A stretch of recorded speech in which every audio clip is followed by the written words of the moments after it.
Olá, amoras e amores, tudo bem com vocês? Eu sou a professora Kessia Montezuma, sou professora de conhecimentos pedagógicos e de legislação educacional para os concursos nas carreiras educacionais. E você é muito bem-vindo aqui ao meu canal no YouTube. Esse canal que é reservado, separado, preparado para a sua aprovação.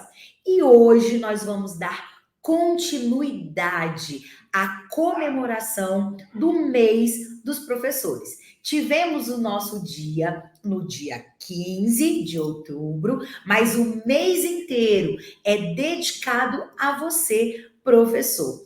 E para isso, para essa comemoração, hoje nós vamos fazer um super simulado de legislação educacional. As legislações, as diretrizes, as normas que são mais cobradas nos editais das carreiras educacionais. Vamos levar até você aquilo que de fato é cobrado em diferentes formatos, questões, bancas, para que você possa estar preparado para quando as questões caírem na sua prova, você gabaritar, tá bom? Então, ó, vem comigo porque vai ser um simulado muito especial para você. Roda a vinheta.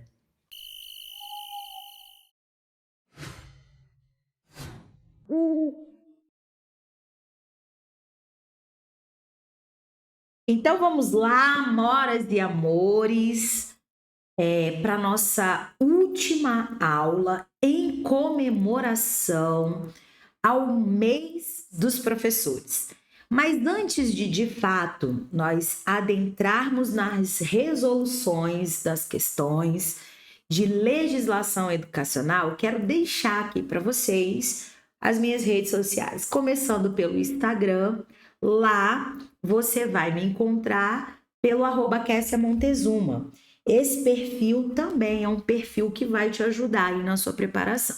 Lá eu posto dicas, lá eu respondo questões, lá eu compartilho com vocês um pouquinho da minha rotina como professora efetiva de educação básica, fazendo aí essa relação com que os conteúdos pedagógicos e a legislação estabelecem e acontece de fato na prática do nosso cotidiano. Então é mais um espaço que vai contribuir aí com a sua preparação. Eu também tenho um Telegram e lá você vai me encontrar pelo Pedagogia Total, onde eu disponibilizo as minhas agendas de live, de aulas, eu posto os materiais que serão utilizados. Lá também são disponibilizadas questões, dicas, mais um espaço também aí para contribuir com a sua preparação. E se você está chegando hoje aqui ao meu canal, professora Kessia Montezuma, aqui no YouTube, por quê? Fazendo uma pesquisa, o YouTube te mostrou o conteúdo que você procurava aqui presente no meu canal. Se você chegou aqui também porque alguém te indicou o canal, mas ainda não está inscrito, se inscreva no canal, ative o sininho das notificações, porque todas as vezes que postarmos um conteúdo novo, você vai ser avisado. Então, portanto, vai estar sempre atualizado dos conteúdos que são postados aqui. E esse canal é um canal voltado aí para você que está se preparando para os concursos das carreiras educacionais. Então, vale muito a pena você estar inscrito aqui no canal. E se você já está inscrito no canal, compartilha, vai nesse aviãozinho aí e compartilha com o maior número de pessoas possíveis o nosso canal, porque assim você contribui para que possamos estar cada vez mais levando até vocês conteúdos de qualidade, conteúdos relevantes que vão te ajudar aí na sua aprovação, tá bom? E não se esqueça, pessoal, você que está conosco hoje aqui, se essa aula contribuiu de forma significativa para os seus estudos, de dar o like, é importante você curtir, você dar o like aqui na aula, porque assim o YouTube também entende que os conteúdos são relevantes e pode estar cada vez mais mostrando o nosso canal, fortalecendo aqui a nossa relação, tá bom? Dito tudo isso, vamos então para o nosso simulado de legislação educacional em comemoração ao nosso mês, que é o mês do professor, tá bom? E o que nós vamos trabalhar hoje por meio das questões? Vamos trazer para vocês a LDB, a BNCC, o Plano Nacional de Educação, as diretrizes curriculares nacionais gerais para a educação básica e as diretrizes curriculares nacionais para a educação infantil. Essas legislações, esses normativos estão sempre presentes nos editais das carreiras educacionais, seja para o cargo de professor, seja para os cargos de técnicos educacionais, técnicos em assuntos educacionais, monitor, enfim, nas carreiras educacionais, essas legislações e esses normativos estão sempre presentes. Então, é muito importante que você tenha o pleno domínio desses conteúdos para que você possa, de fato, acertar as questões e ser aprovado aí no concurso que você tanto almeja. Então, vamos lá, vamos começar a resolver questões e nós vamos começar aqui com as questões de LDB, tá bom? Lembrando, a LDB é a Lei de Diretrizes e Bases da Educação Nacional. A lei, vou colocar aqui para vocês, tá? A Lei 9394/1996. Essa lei é a principal lei da educação nacional, tá? Por que ela é a principal? Juridicamente, dentro aí do ordenamento jurídico nacional, somente a Constituição está acima dessa legislação. Até porque nada se sobrepõe à nossa Constituição Federal de 1988. Ela é a nossa lei maior. Então, nada está acima dela. Porém, a Constituição ela tem uma característica específica que é a de não aprofundar em nada do que ela aborda, em nenhum tema, em nenhum assunto. Tá? Ela traz as orientações gerais. Na educação, da mesma forma. E por que a LDB ela tem um peso tão importante dentro do cenário educacional? Porque ela vai trazer o aprofundamento, ela vai trazer o detalhamento e a ampliação dos aspectos educacionais. Primeiro, o detalhamento, a especificação daquilo que foi colocado na Constituição, lá do artigo 205 ao 214, e ainda ela vai trazer novos ordenamentos educacionais. Então, por isso que a LDB ela é considerada a nossa principal legislação. Então, a Lei 9394/96, você pode encontrar lá no site do Planalto, ela na íntegra, tá bom? Então, e aqui nós vamos trabalhar alguns pontos importantes que são recorrentemente cobrados em editais das carreiras educacionais. Então, vamos para a nossa primeira questão, que é a questão de número 1, que diz para a gente o seguinte, traz para a gente o seguinte enunciado. As diretrizes e bases da educação nacional estão estabelecidas na Lei de Diretrizes e Bases da Educação, a LDB, instituída por lei federal. Lembrando, qual a lei? 9394/1996. Estabelece que a educação tem por finalidade o pleno desenvolvimento do educando, seu preparo para o exercício da cidadania e a sua qualificação para o trabalho. A União, os estados, o Distrito Federal e os municípios organizarão em regime de colaboração, os respectivos sistemas de ensino. E aí, essa questão aqui, meus amores e minhas amoras, ela está corretíssima. E olha o que é interessante nessa questão.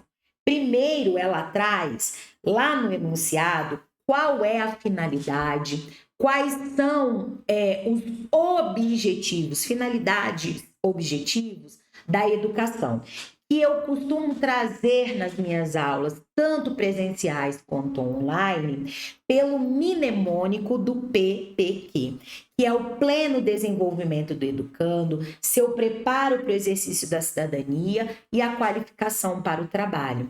Isso está presente na legislação lá no artigo 2º, é um dos artigos mais cobrados, que buscam aí levar até os contextos educacionais, as finalidades e os objetivos. Pleno desenvolvimento do educando, seu preparo para o exercício da cidadania e a sua qualificação para o trabalho. Logo em seguida, na mesma questão, é cobrado na legislação, né? É colocado aqui da legislação aquilo que trazendo os entes federados, e eles organizarão em regime de colaboração, ou seja, não vai haver aqui alguém ou dos entes federados que se sobreponha ao outro. Então, todas as vezes que falar no contexto da educação dos entes federados e a forma como eles atuarão, vai ser sempre, sempre, sempre em regime de colaboração, tá? Então, por isso que essa questão tá correta. Falou em entes federados, União, Estado, Distrito Federal e os municípios, eles atuarão no contexto da educação sempre em regime de colaboração, tá bom? Então, por isso que a questão de número 1 tá corretinha. Vamos para a questão de número 2? Assinale a opção que apresenta a finalidade do regime de colaboração, tá? É a forma como os entes federados irão atuar. Mas qual é a finalidade de se estabelecer esse regime de colaboração na legislação? É isso que a questão de número 2 está cobrando. Bom? Letra A. Promover a centralização da gestão educacional. A gestão educacional vai ser centralizada de forma alguma. Até porque, quando a gente falar, né, de gestão educacional, a gente vai sempre lembrar do princípio que a própria LDB estabeleceu, que é o princípio da gestão democrática. E uma gestão democrática pressupõe participação e não centralização, tá? Então, a questão a alternativa da letra A está errada, não pode ser o nosso gabarito. Letra B, estabelecer a uniformidade, tá? Ou seja, tudo do mesmo jeito. Então, o regime de colaboração, ele não veio para trazer uniformidade, ao contrário, tá? Nós temos diferentes sistemas de ensino, o nosso país é um país de dimensões continentais, com características regionais próprias e específicas, e o regime de colaboração, ele veio para contemplar essa diversidade. Então, trazer ou estabelecer uniformidade não é a finalidade do regime de colaboração. Portanto, a letra B não pode ser o nosso gabarito, porque está errado, tá bom? Letra C. Permitir que o governo federal assuma responsabilidade pelo ensino é fundamental. E aí, não é essa a finalidade do regime de colaboração, porque a lei já estabelece as incumbências, as responsabilidades de cada um dos entes federados. Então, não foi essa a finalidade do regime de colaboração. Então, a letra C também, ó, está errada, tá bom? Porque a lei já estabeleceu quais são as responsabilidades e as incumbências de cada um dos entes federados, tá? Letra D. Valorizar as especificidades locais e a autonomia relativa das redes de ensino. Aí sim nós podemos marcar que a letra D é o nosso gabarito. Justamente por existir as especificidades, por existir as peculiaridades em cada sistema de ensino, em cada estabelecimento escolar, é que foi instituído o regime de colaboração, para que os entes federados atuem de forma conjunta, colaborativa, para definir aí a educação em cada um desses sistemas de ensino, tá bom? Então tá tudo certinho aí na nossa letra D. Portanto, ela é o nosso gabarito, tá bom? Lembrando, pessoal, ó, nós temos aqui uma questão muito atual, ela foi de 2024. Essa banca, que é a FGV, é uma banca que ela cobra não só a memorização, vamos dizer assim, dos artigos, dos incisos que a legislação traz. Ela cobra algo além, ou seja, uma compreensão mais aprofundada do que a legislação está trazendo. É isso aqui que essa questão cobrou, tá bom? Então é importante que você memorize os artigos, os incisos, os parágrafos principais da legislação. É sim, da Lei 9394/96, mais especificamente a LDB, sim, mas que você tenha uma compreensão para além de uma memorização do que esses artigos trazem, tá bom? É próprio dessa banca que é a FGV. Vamos lá, vamos avançar, vamos para a questão de número 3. O acesso à educação básica obrigatória é um direito público-privado, podendo qualquer cidadão, grupo de cidadãos, associação comunitária, organização sindical, entidade de classe ou outra legalmente constituída e ainda o Ministério Público acionar o poder público para exigi-lo. E aí, meus amores, lembrando o quê? Que a educação básica obrigatória. O que é uma educação básica obrigatória?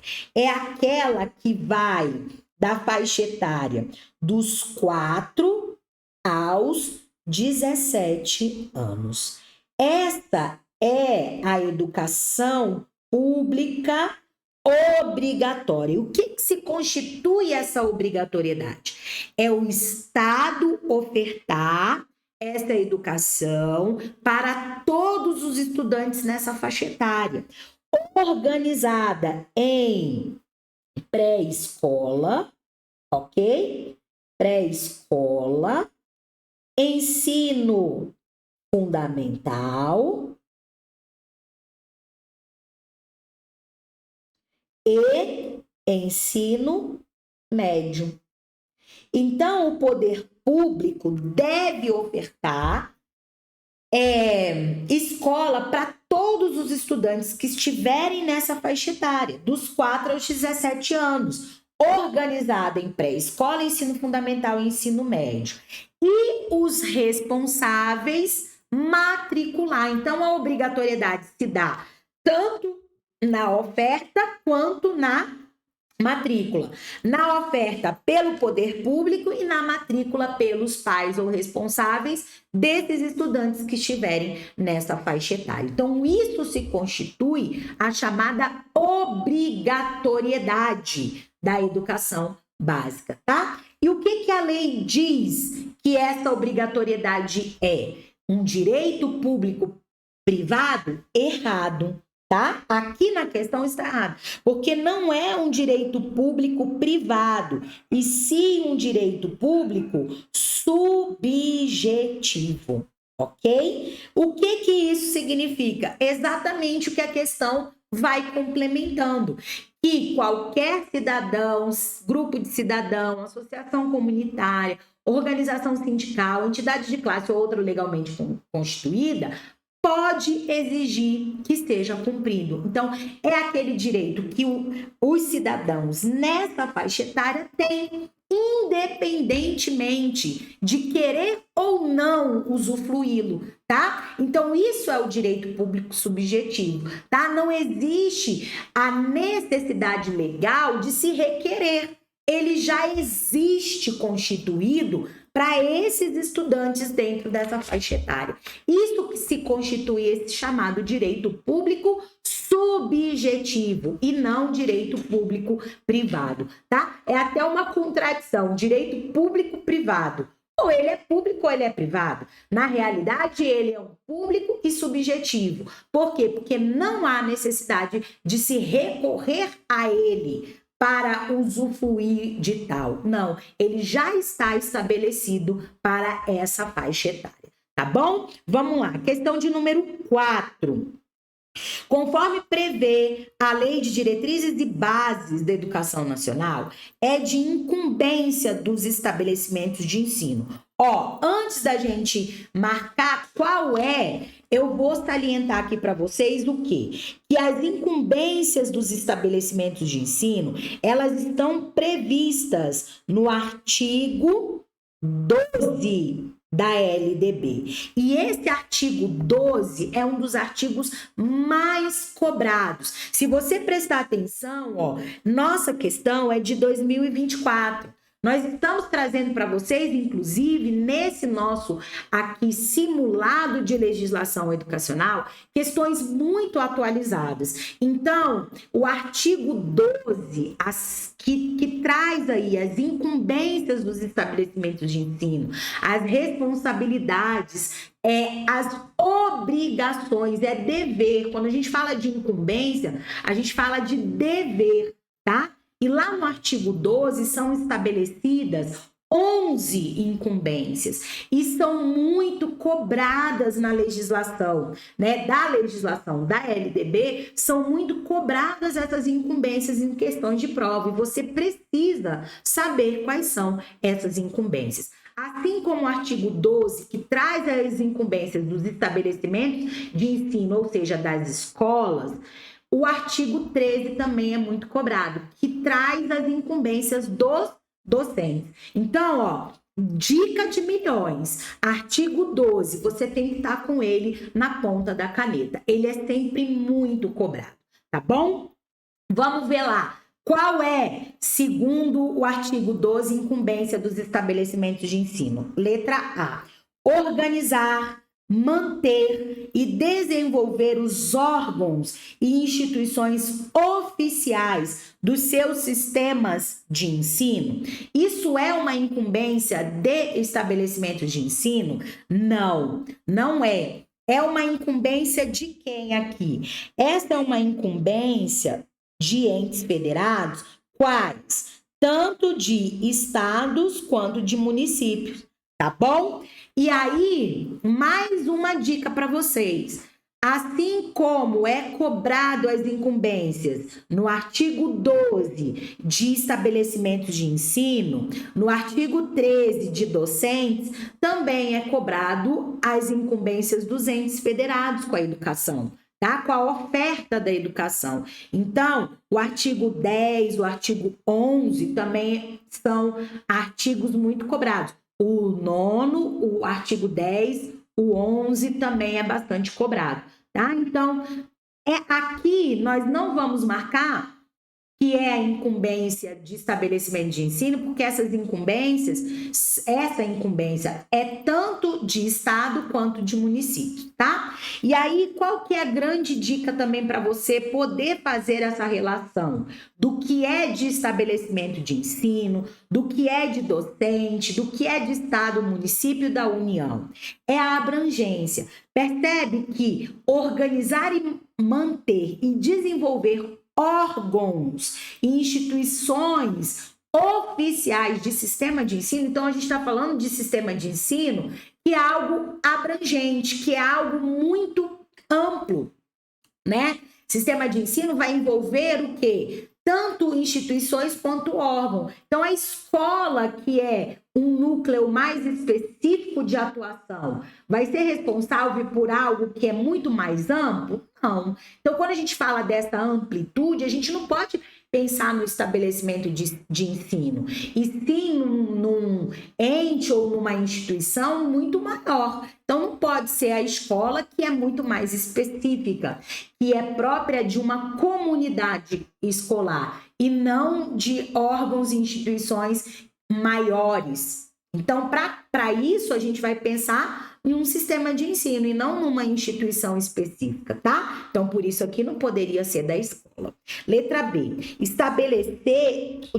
elaborar o Plano Nacional de Educação, que é o PNE, em colaboração com os estados, o Distrito Federal e os demais estabelecimentos dos municípios. Então, cabe à escola elaborar o Plano Nacional de Educação, algo que vai ser direcionado para diferentes sistemas de ensino, de outras instituições e escolas? Não. Elaborar o Plano Nacional de Educação é algo muito maior, muito abrangente. Então, não cabe ao estabelecimento de ensino.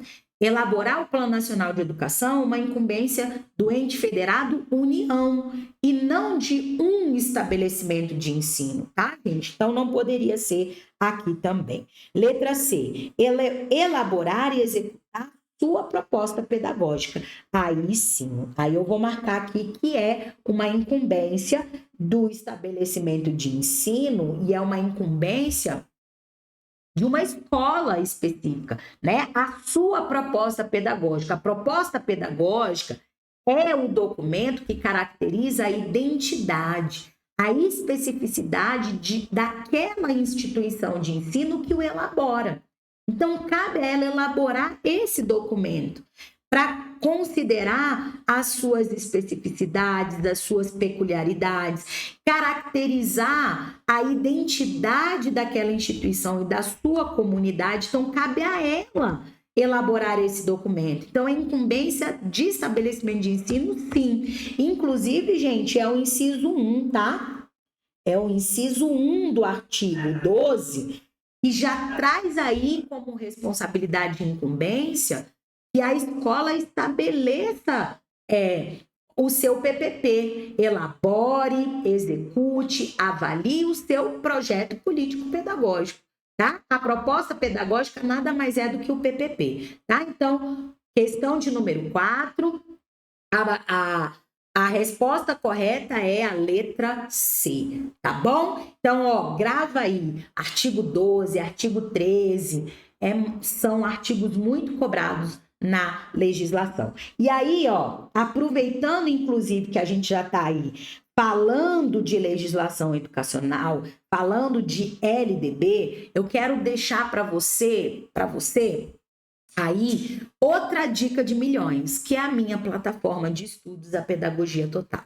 Se você quer se aprofundar nessa legislação e em outras legislações educacionais, você não pode deixar de acessar, de adquirir o acesso à minha plataforma de estudos, que é a Pedagogia Total. Lá nós abordamos as principais legislações. Nós temos um módulo específico que aborda as principais legislações cobradas nos concursos das carreiras educacionais. Nós abordamos a legislação por uma metodologia diferenciada, que vai fazer você compreender as legislações, memorizar os principais artigos que são cobrados e resolver muitas questões para consolidar o seu conhecimento dentro dessas legislações.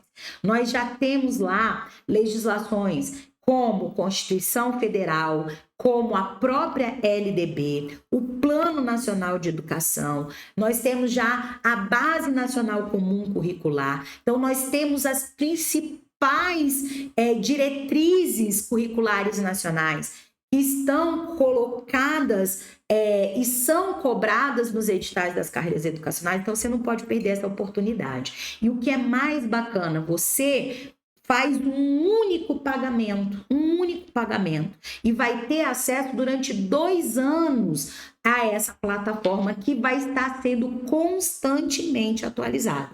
E para você que é professor ou que deseja ser professor, nós estamos com um super desconto no mês dos professores, desconto de 20%. Então, você só vai pagar R$ 71,92 com desconto. É só aplicar o cupom. O link para você adquirir o seu acesso está aqui na descrição do vídeo, no comentário fixado. Então é só você correr, porque é uma plataforma que, além de legislação, vai ter um módulo de conhecimentos pedagógicos e 2 outros módulos extra, que são de simulados por banca e simulados por temas educacionais. Então, corre, adquira o seu acesso, se junte às centenas de estudantes que estão participando, acessando uma plataforma com metodologia diferenciada e que já tem alunos, inclusive, aprovados em concurso das carreiras educacionais, tá bom? Vamos seguir com as nossas questões, vamos para a de número 5, tá? Que trata de legislação ainda, a LDB. A Lei de Diretrizes e Bases da Educação Brasileira, LDB, Lei 9394/96, dita que são dispensados da aula prática. Isso aqui é importante, da aula prática de educação física, os alunos que, letra A, possuem filhos, corretamente aqui, letra A é o nosso gabarito. Lá na legislação está escrito prole, tá bom? Prole são os filhos. Então, aqueles alunos que têm filhos estão dispensados da aula prática, porque os estudos teóricos de educação física permanecem sendo obrigatórios.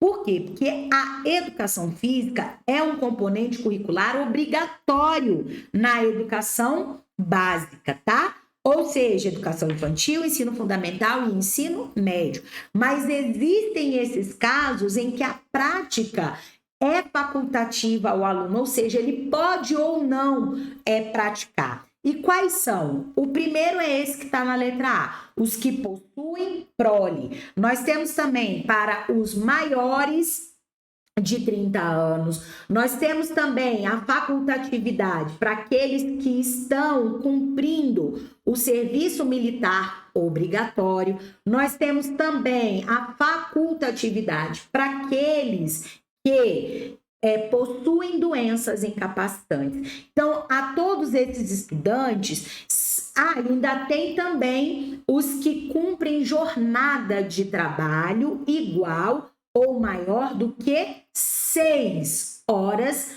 diárias, tá? Então, para esses, eles estão dispensados da prática, mas os estudos continuam sendo obrigatórios, tá bom? Então, aí, a gente fecha as nossas questões de LDB e agora nós vamos passar para as questões de Base Nacional Comum Curricular, que é a BNCC, ok? Desde 2018, a Base Nacional Comum Curricular vem sendo implementada pelos sistemas de ensino e as escolas. A Base Nacional Comum Curricular é um documento normativo obrigatório, tá? Então, não existe sistema de ensino e escolas, tanto da rede pública quanto da rede privada, que vão elaborar os seus currículos sem considerar o que a BNCC estabelece, tá? Então, é um documento de caráter obrigatório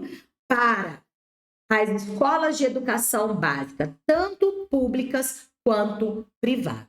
E o que ela estabelece? Ela traz aí as normas para que sejam elaborados os currículos com os conteúdos mínimos, com os conteúdos essenciais, para os alunos da educação básica. Então, vamos responder questões de BNCC? Olha que a questão de número 6 traz para a gente. De acordo com a Base Nacional Comum Curricular, na etapa da educação infantil, em cada campo de experiência são definidos objetivos de aprendizagem e desenvolvimento organizados em três grupos por faixa etária, sendo eles bebês aqui então, lá na educação infantil, diferentemente do que é posto, diferentemente não, né? Essa palavra vai ficar um pouquinho, pode confundir vocês. Mas o que acontece? Na BNCC, a forma de organizar a educação infantil vai ser por grupos etários, tá? E são 3 grupos etários lá na educação infantil. Então, tem os bebês que vão ser de 0 a 1 ano e 6 meses. As crianças bem pequenas, elas vão estar organizadas de 1 ano e 7 meses a 3 anos e 11 meses. E as crianças pequenas, de 4 a 5 anos e 11 meses, tá? Então, essa é a forma que a educação infantil na BNCC vai estar organizada. Nós vimos em outros documentos e normativos, como a Constituição, a LDB, dizendo que a educação infantil vai alcançar, né, ou contemplar as crianças de 0 a 5 anos, organizada em creches e pré-escola. Aqui na BNCC, essa organização se dá pelos chamados grupos etários. Continua alcançando as crianças de 0 a 5 anos? Sim, mas organizadas nesses 3 grupos etários.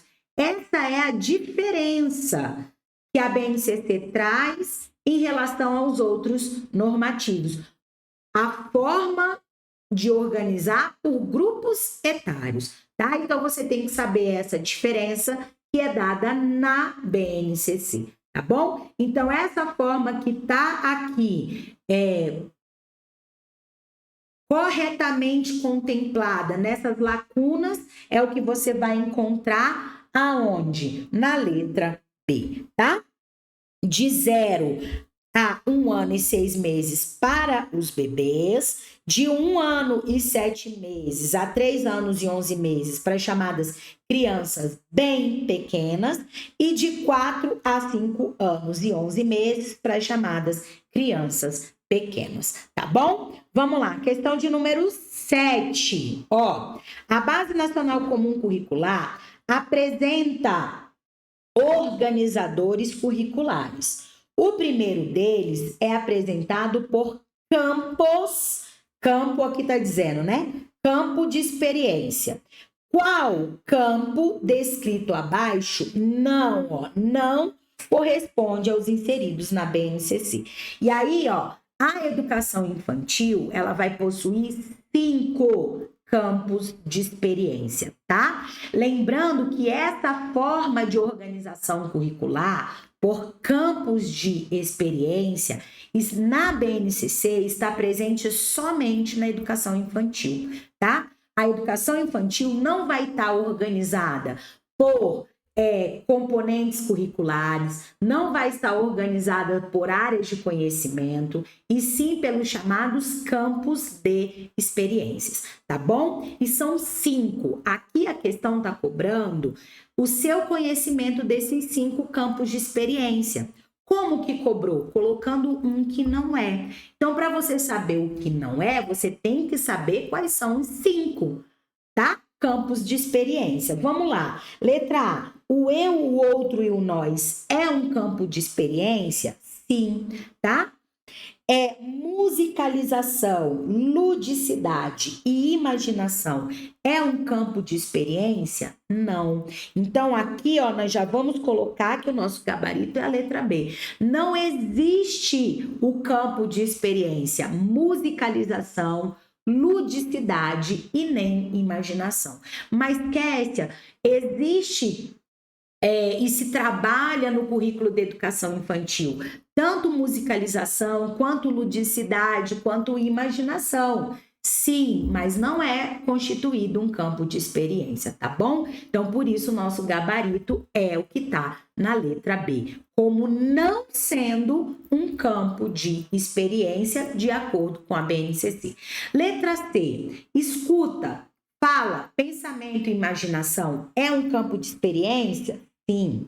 Espaços, tempos, quantidades, relações e transformações também é campo de experiência? Também. Aqui nós temos 3. Eu mencionei para vocês que existem 5. Quais são os outros que estão faltando aqui? Campos de experiência. Corpo, gestos e movimentos é mais um campo de experiência. Traços, sons, cores e formas também é um campo de experiência. O que é importante, pessoal, e que eu sempre destaco, e destaquei isso lá nas aulas na minha plataforma e vou passar aqui para você também, tá? Que os campos de experiência, eles precisam vir com a nomenclatura correta, tá? Não pode existir subtração de nomes que compõem esse campo de experiência e também não pode existir acréscimo desses nomes e muito menos mistura dos nomes entre os campos de experiência. Então, por essa razão, é que é muito importante que você memorize a nomenclatura correta de cada um dos 5 campos de experiência. Quer que eu tenho que memorizar? Tem, porque existem questões e eu respondi algumas lá na minha plataforma, por isso que é importante você, responder o maior número de questões possíveis. Lá na plataforma já tem mais de 1000 questões comentadas e respondidas de diferentes assuntos, então é importante você saber como que as bancas cobram esse conhecimento. Algumas delas misturam os nomes, algumas bancas tiram os nomes dos campos de experiência, outras bancas acrescentam nomes nos campos de experiência. Isso não pode acontecer, tá? Não pode retirar, não pode acrescentar, não pode misturar os nomes dos campos de experiência. Então, por isso, você tem que memorizar certinho a nomenclatura de cada um desses 5 campos de experiência, tá bom? Vamos lá, questão de número 8.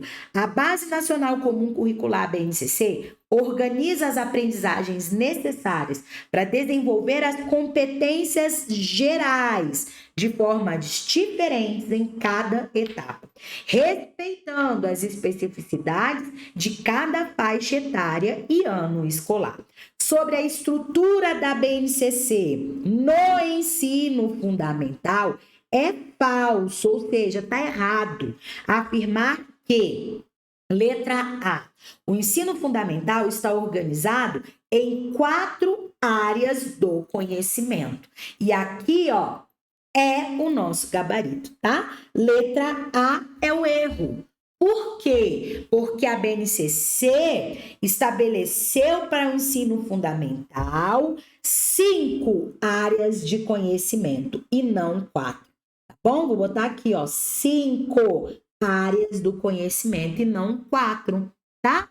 E você precisa saber quais são essas 5 áreas? Precisa. Você precisa saber que são 5 e você precisa saber quais são essas 5 áreas e quais são os componentes curriculares organizados dentro de cada uma dessas 5 áreas, tá bom? Então, quais são as áreas no primeiro momento?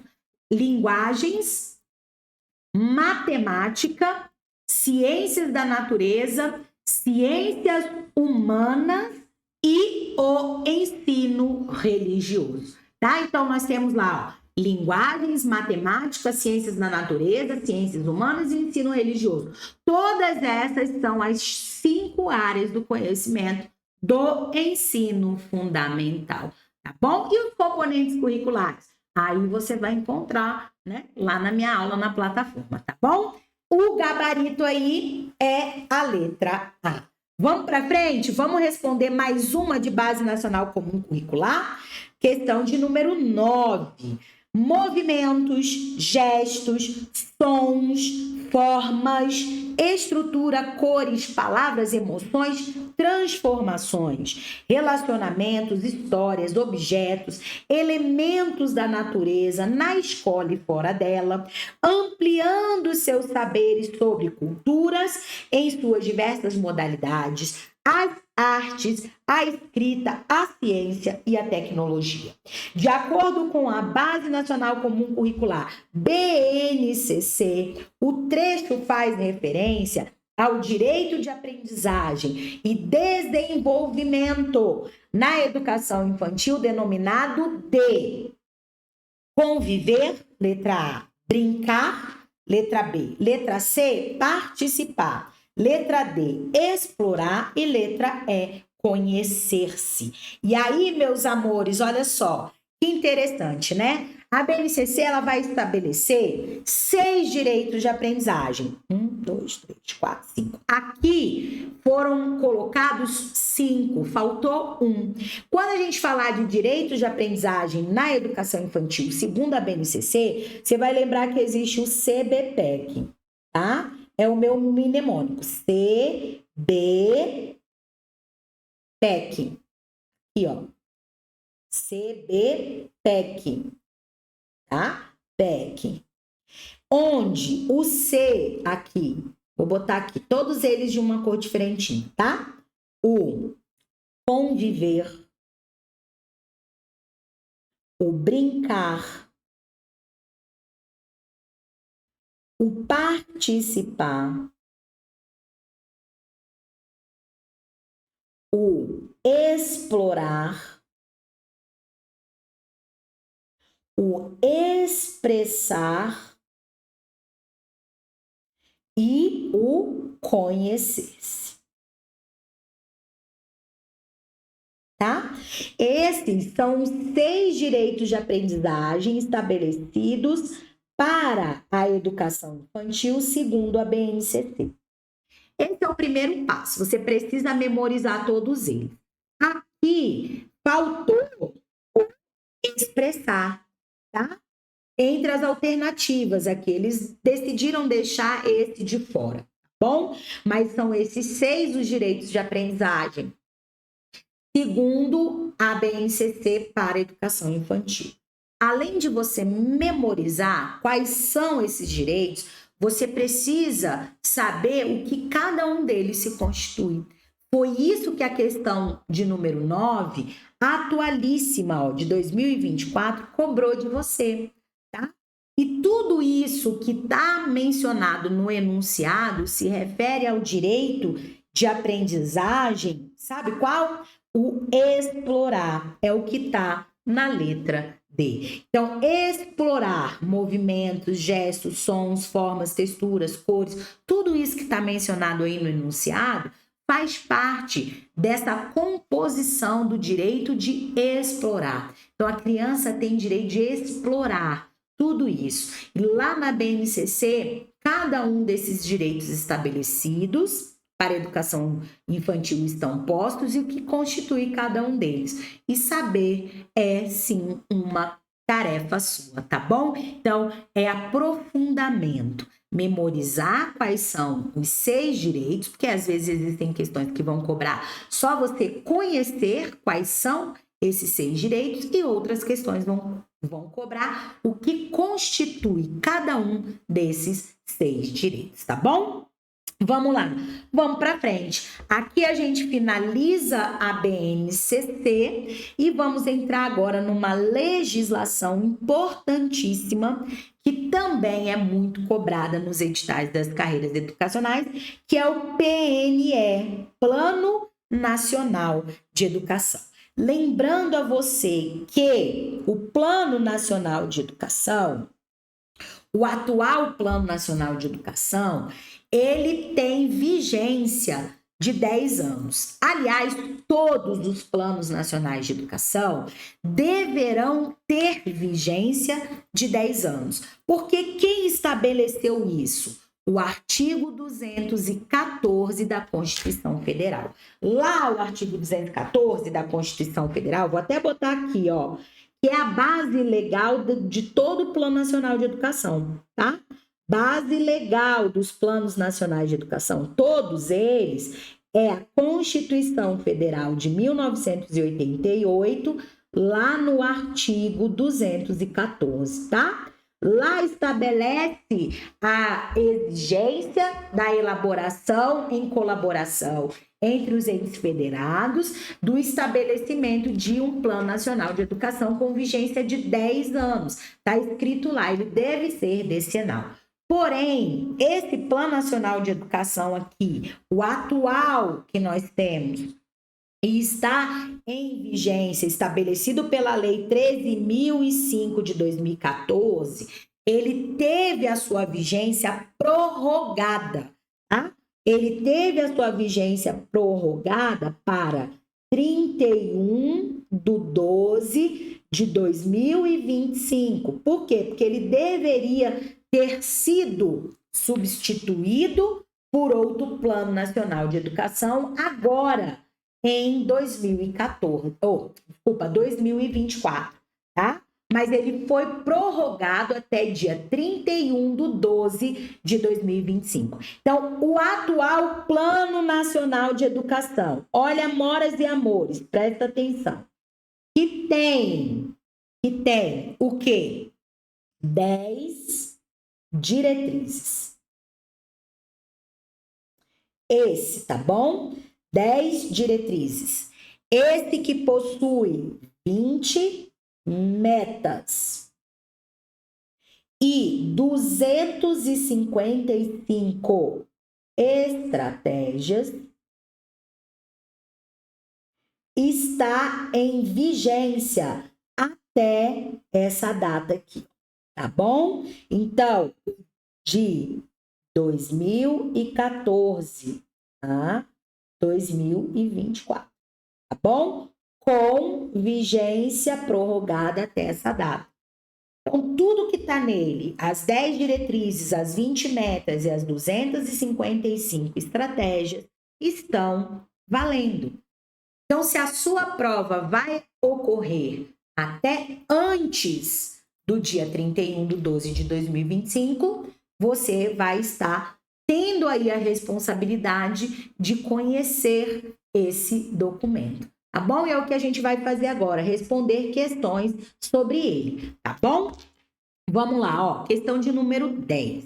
A Lei 13.005 de 14, que institui o Plano Nacional de Educação, PNE, estabelece metas e estratégias para o desenvolvimento da educação no Brasil, ao longo de um período decenal, abrangendo desde a educação infantil até a pós-graduação, com foco na universalização do acesso, melhoria, ó, vou botar aqui, universalização do acesso, melhoria da qualidade do ensino e promoção da equidade educacional em todo o país. Certinho, tá? Então, lembrando aqui, trouxe informações importantes. A abrangência do plano decenal, trouxe aí alguns dos objetivos específicos que o Plano Nacional de Educação deve trazer, que ele é constituído por metas, estratégias, tudo bonitinho aqui, tá bom, gente? Então, a questão de número 10 está corretinha. Vamos para a questão de número 11. O Plano Nacional de Educação, PNE, aprovado pela Lei número 13.005 de 2014, tem como uma de suas diretrizes a erradicação do analfabetismo. Essa diretriz visa a garantir o acesso à educação básica de qualidade para todos os cidadãos, contribuindo para a promoção da cidadania e a erradicação de todas as formas de discriminação. Mais uma questão corretinha, e aqui é importante a gente deixar claro que, ó, uma de suas diretrizes, a erradicação do analfabetismo. Então, o plano atual em vigência possui 10 diretrizes, entre elas essa que é a erradicação, que inclusive está em um dos objetivos permanentes de todos os planos nacionais de educação, tá? que está estabelecido lá no artigo 214. Então, a Constituição vai trazer ali 6 objetivos permanentes, entre eles a erradicação do analfabetismo.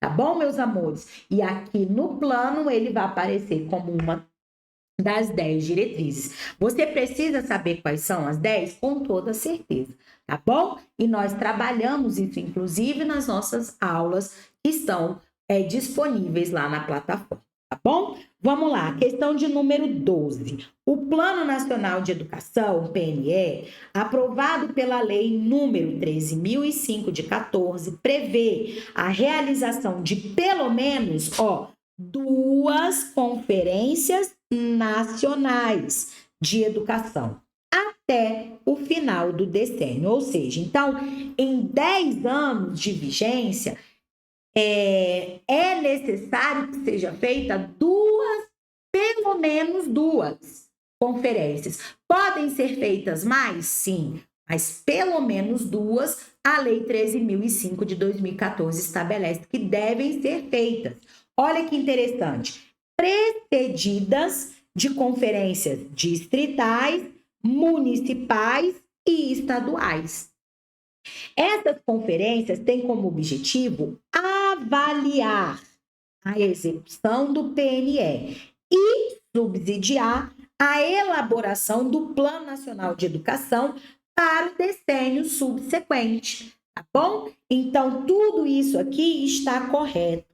Está estabelecido lá nessa lei que trouxe aí o quê? A regulamentação para o atual plano. Então, você precisa saber que é estabelecido aí como avaliação, porque existem na legislação normas para avaliação e monitoramento do plano durante o seu tempo de vigência, tá bom? Então, isso aqui está previsto na lei, está corretinho aqui para gente, ok? Vamos para a próxima questão de número 13, ó. A promoção dos princípios do respeito aos direitos humanos, à diversidade e à sustentabilidade socioambiental é uma das diretrizes do Plano Nacional de Educação. Correto. Cobrando seu conhecimento das 10 diretrizes, tá? Então, entre elas está essa promoção dos princípios do respeito aos direitos humanos, à diversidade e à sustentabilidade socioambiental. Questão 13, corretinha. Vamos para a questão de número 14. Olha o que está escrito aqui. O Fórum Nacional de Educação é uma das instâncias responsáveis pelo monitoramento do cumprimento das metas do PNE. Corretinho, tá bom? Existem aí algumas instâncias. A Lei 13.005 de 2014 estabelece quem são. Entre elas está o Fórum Nacional de Educação. Quais são as outras, Kessia? O Ministério da Educação é uma instância de monitoramento. O Conselho Nacional de Educação é uma instância de monitoramento. E as comissões de educação, tanto da Câmara Federal quanto do Senado, também são instâncias de monitoramento, tá? Então, estão previstas lá no artigo 5º desta lei que regulamenta, estabelece, institui o Plano Nacional de Educação. Saber quais são as instâncias também é cobrado em prova, tá bom? Tá aqui, ó, questão atualíssima de 2024, a banca CESP-Sebrasp cobrou essa informação, então você precisa saber, tá? Quais são aí as 5 instâncias de monitoramento, tá bom? Vamos lá. Questão de número 15. Só que antes dessa questão aí, né, de número 15, que vamos tratar aqui das diretrizes curriculares nacionais gerais para educação básica, tá? As diretrizes curriculares, elas também são cobradas nas provas, mas Kessia, nós estamos implementando, tanto nos sistemas de ensino quanto nas escolas, a Base Nacional Comum Curricular. Então, a gente não precisa mais de diretrizes curriculares. Isso é um ledo equívoco, tá? É muito errado você pensar que a implementação da BNCC extinguiu as diretrizes curriculares. Não extinguiu, tá? Diretrizes curriculares continuam em vigor, tanto as gerais para a educação básica, quanto as diretrizes das etapas da educação básica, como, por exemplo, as diretrizes para a educação infantil, para o ensino fundamental, para o ensino médio, todas elas continuam em pleno vigor, tá? O que são as diretrizes? São as normas gerais para que os sistemas de ensino elaborem os seus currículos, e a BNCC, ela complementa, ela especifica essas orientações, então elas andam juntas para que os sistemas de ensino possam elaborar os seus currículos oficiais, os seus currículos formais, e as escolas os seus projetos políticos pedagógicos, tá bom, meus amores? Então, diretrizes continuam em vigor. Vamos responder questões sobre as diretrizes? Olha aí, questão de número 15. As DCNs são normas indicativas e facultativas, criadas para orientar os currículos escolares da educação básica brasileira. Por que essa questão está errada? Porque elas não são facultativas, elas são o quê? Obrigatórias. Ok? E é por isso que quando a gente fala de diretrizes, embora elas não sejam legislações, elas não são leis, as diretrizes, mas elas têm força de lei justamente pelo caráter obrigatório que elas têm, tá? Então, elas são normas obrigatórias, tá? Elas são normas orientadoras obrigatórias, tá? Não são indicativas, são orientadoras obrigatórias, ok, meus amores? Vamos lá, questão de número 16. A avaliação das redes, das redes de educação básica deve ocorrer entre os pares, aos quais cabe elaborar o relatório das condições da unidade escolar, ou seja, daquela instituição de ensino. Aí, o que as diretrizes curriculares nacionais gerais trazem para a gente? Que existem avaliações. A avaliação escolar. Ela é realizada em 3 níveis, tá? O primeiro, da aprendizagem, é aquela que vai ser realizada entre professor e aluno, para verificação da aprendizagem, porque o nome já está dizendo, né? Que os conteúdos, objetivos de aprendizagem foram assimilados, não assimilados, assimilados parcialmente, tá? Então, ela vai estar diretamente relacionada ao processo de ensino e aprendizagem, envolvendo professores e alunos, tá? Nós vamos ter a avaliação escolar, que vai acontecer em nível institucional, ou seja, na instituição de ensino de forma interna e externa. E nós vamos ter a avaliação escolar no nível do quê? Das redes de ensino, que também é chamada de avaliação em larga escala. Isso as diretrizes estabelecem lá, tá? Em larga escala, ou ainda, pessoal, chamada de avaliação externa, ok? Esses são os 3 níveis de avaliação escolar definidos lá nas diretrizes gerais para educação básica. Aqui está cobrando a avaliação das redes de educação básica, de ensino de educação básica, tá? E está dizendo que ela deve ocorrer entre os pares, e por isso ela vai estar errada. bom? Porque a avaliação das redes, ela não vai acontecer entre os pares. E sim, ela vai ocorrer, tá? Vai acontecer e ser realizada por órgãos externos à escola, ok? Órgãos externos e não entre os pares. Qual vai ser a avaliação que vai ocorrer entre os pares? É a avaliação institucional.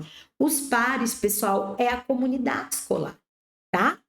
E cabe tanto à comunidade escolar realizar essa avaliação institucional, quanto elaborar o relatório das condições da unidade escolar, porque ela é feita na instituição, para a instituição e pela instituição escolar, tá bom? Essa avaliação institucional, por isso que ela está errada, tá? Vamos lá, questão de número 17. As diretrizes curriculares nacionais gerais para educação básica, DCNEB, tá? Estabelecem a Base Nacional Comum, responsável por orientar a organização, a articulação, o desenvolvimento e a avaliação das propostas pedagógicas de todas as redes de ensino brasileira. Acerca desse assunto, julgue o item subsecutivo. Os currículos do ensino fundamental, e médio devem ter uma base nacional comum e complementada por uma parte diversificada, que inclui disciplinas facultativas ao aluno, como a educação física e o ensino religioso. E aí, meus amores, essa questão vai estar errada, tá bom? E por que ela vai estar errada? Porque quando ela trouxe aqui, inclui disciplinas facultativas ao aluno, ela mencionou a facultatividade da educação física e do ensino religioso, tá? Disse que é facultativa ao aluno. A educação física, ela é facultativa ao aluno? Só em alguns casos. Aqui ela trouxe a generalização, dizendo que a facultatividade dessa disciplina é para todos os alunos, e não. A facultatividade ao aluno é só do ensino religioso, tá bom? É facultativa ao aluno o ensino religioso, mas a educação física não. A educação física tem a prática da educação física facultativa a alguns alunos, como nós vimos, os maiores de 30 anos, os que têm prole, os que têm jornada de trabalho igual ou superior a 6 horas, os que prestam serviço militar obrigatório e aos com doenças incapacitantes. E detalhe, não é toda a educação física, o componente curricular que é facultativo a esses alunos, somente a prática, tá? E tem outro erro também, que esses componentes curriculares ou essas disciplinas estão incluídas na parte diversificada e elas não estão. Elas são partes integrantes da Base Nacional Comum Curricular, tá? Então, muito erro aqui. Por isso que essa questão está errada, tá bom? Então, muito cuidado com essas construções dos itens, porque da forma como foi colocada aqui, está errada, tá bom? Então, tanto elas fazerem parte da parte diversificada do currículo, quanto serem facultativas ao aluno, no caso aqui da educação física, tá bom? E vamos agora para as diretrizes curriculares nacionais, para quem? Para a educação infantil, essa que é a primeira etapa da educação básica. Vamos lá, questão de número 18, ó. O currículo de educação infantil é concebido como um conjunto de práticas que buscam articular as experiências e os saberes das crianças com os conhecimentos que fazem parte do patrimônio cultural, artístico, ambiental, científico e tecnológico, de modo a promover o desenvolvimento integral de crianças de 0 a 6 anos de idade. E aqui, ó, nós vamos marcar que essa questão está errada, porque a educação infantil, ela vai abarcar as crianças de 0 a 5 anos de idade. Nas diretrizes da educação infantil, organizadas nas creches e em o quê? Pré-escolas, tá bom? Então, essa é a faixa etária que vai atender as crianças da educação infantil, de 0 a 5 anos e não a 6 anos de idade. Por isso que está errada. Vamos lá, questão de número 19. A educação infantil, primeira etapa da educação básica, é oferecida em creches e pré-escola, as quais se caracterizam como espaços do quê? Institucionais, domésticos e não domésticos. E por que essa questão está errada? Vamos marcar aí? Errado? Porque são espaços institucionais não domésticos, tá? Não domésticos. Por que é importante a gente frisar isso? A lei estabeleceu espaços institucionais não domésticos. Então, colocar ali uma creche ou uma pré-escola nos quintais de casa, nas garagens das casas ou em qualquer espaço que se caracterize doméstico, ou seja, domiciliar, onde pessoas moram ao mesmo tempo que é oferecido esse ensino pela legislação e pelas diretrizes, não é permitido. Tá? Então, a educação infantil ela deve ter um espaço próprio, uma instituição própria, não doméstica, com móveis, com espaços, com profissionais próprios para essa oferta, tá bom? Então, o doméstico deixou essa questão errada. São não domésticos. Espaços institucionais não domésticos, ok? Questão de número 20, vamos para ela? As crianças que completam 6 anos, ó, após dia 31 de março, devem ser matriculadas no ensino fundamental. E aí, meus amores, nós vamos marcar aqui que essa questão está errada. Bom, e por que ela está errada? Porque as diretrizes da educação infantil, elas trouxeram um chamado marco temporal, tá? Nós vimos que a educação infantil, ela deve atender as crianças de 0 a 5 anos, tá? Educação infantil de 0... Opa, peraí. Deixa eu colocar aqui, ó. De 0 a 5 anos de idade. Essa é a regra geral, ok? Porém, as diretrizes trouxeram esse chamado marco temporal, estabelecendo o quê? Que essas crianças vão ser matriculadas na educação infantil quando elas completarem 4 e 5 anos até o dia 31 de março, no ano em que ocorrer a matrícula. Mas trouxeram esse marco temporal para as crianças de 6 anos. Então, olha o que ela estabeleceu as diretrizes, tanto da educação infantil quanto do ensino fundamental, tá? O que elas estabeleceram? Que se a criança completar 6 anos, ó, 6 anos, após, então é assim, ó, vamos para os 6 anos, 6 anos. Você tem que memorizar isso, tá? Se ela completar 6 anos até 31 de março do ano em que ocorrer a matrícula, ela vai para o ensino fundamental.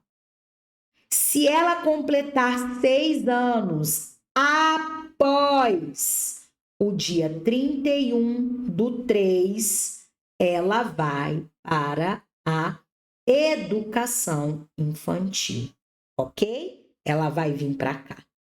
Kécia, mas como assim? É assim. É o que estabelece as resoluções, tanto da educação infantil quanto do ensino fundamental. Então, se a criança ela faz 6 anos após, você tem que gravar esses 2 termos, até e após. Então, se ela faz 6 anos no ano da matrícula, até o dia 31/3, ela vai ficar no ensino fundamental. Se ela fizer 6 anos após o dia 31/3, ela vai para a educação infantil. Então, por isso que a questão de número 20 está errada. Ela diz que após o 31, ela vai para o ensino fundamental. Não, ela vai ficar na educação infantil, tá bom? É o que é o marco temporal, é o que tanto diretrizes para a educação infantil quanto para o ensino fundamental estabelecem, e cabe a nós apenas o quê? Marcar o certo ou errado quando ela aparecer na questão, tá bom? E aí eu sei, né? Eu costumo brincar muito com os meus alunos, tanto presencialmente quanto online, quando eu estou falando desse marco temporal estabelecido pelas diretrizes, que na hora de fazer filho ninguém pensa nisso, né? Qual é o mês que ele vai nascer, né? A gente simplesmente vai lá e faz. Um exemplo disso sou eu. Eu tenho 2 filhos, então todos os 2 entraram nesse marco temporal na hora de ir para a educação infantil e tanto para o ensino fundamental. Uma é de abril, no dia 23 de abril, e o outro é do dia 7 de agosto. E às vezes eles ficam, mãe, por que na minha turma eu sou o mais velho, né? Porque você nasceu no marco temporal, quer dizer, regido pelo marco temporal, né? Não no marco temporal, mas regido pelo marco temporal de até 31/3 e após 31/3, tá? Então, assim, se é possível, você que ainda não tem filho, na hora lembrar disso, beleza. Se não, também, gente, não faz diferença nenhuma. São, né, alguns meses para alguns alunos, para alguns outros um ano, mas que não compromete não, tá bom? Mas a legislação e as normas estabelecem isso e cabe a nós cumprir, tá? E aí, ó, a gente finaliza a nossa aula de hoje, que trouxe aí as legislações educacionais mais importantes cobradas nos concursos das carreiras educacionais, e a gente fecha também a sequência de aulas promocionais comemorativas ao mês do professor. Mas continua valendo para você, tá bom? Ainda hoje continua valendo o quê? A nossa promoção de acesso à plataforma Pedagogia Total. Nós estamos com 20% de desconto, então se você ainda não tem, né, o acesso à nossa plataforma, essa plataforma com metodologia diferenciada, com blocos de conhecimentos pedagógicos que abarcam os principais temas cobrados nos editais das carreiras educacionais sobre conhecimentos pedagógicos, o bloco ou o módulo, né, eu chamo módulo de legislação educacional com as principais legislações e 2 outros módulos extras, tá? Que são o de simulados por bancas e o de simulados por temas específicos. Não deixa de adquirir não, tá? Aproveita os últimos dias do mês de outubro, que estarão com esse desconto de 20%. É só você clicar aí no link que está disponível, tanto na descrição do vídeo, quanto no comentário fixado. Você vai fazer um único pagamento de R$ 71,92. Gente, um preço justo e acessível para todos que querem aí investir na aprovação. Tem momentos que você sai para uma diversão, para um lanche, para uma cultura, que você gasta até mais do que isso. Então, assim, considerar esse valor como um investimento para a sua aprovação, para a realização de um objetivo de vida, tanto pessoal quanto profissional. Qualquer um pode adquirir esse acesso. É uma única vez que você vai pagar esse valor, vai ter acesso por 2 anos a uma plataforma com metodologia diferenciada, que está sendo constantemente atualizada e que vai deixar você apto a ser um servidor da carreira educacional, tanto no seu estado quanto no seu município, tá bom? Então tá aí, aplica o cupom de 20% de desconto e usufrua aí da melhor plataforma de estudos para as carreiras educacionais, tá bom? Eu desejo aí para vocês que vocês permaneçam firmes e fortes e conte sempre conosco aqui no canal para auxiliar você ao alcance do seu sonho, do seu projeto de vida, do seu objetivo profissional, que é a sua aprovação, tá bom? Nos encontramos na próxima semana. Até mais!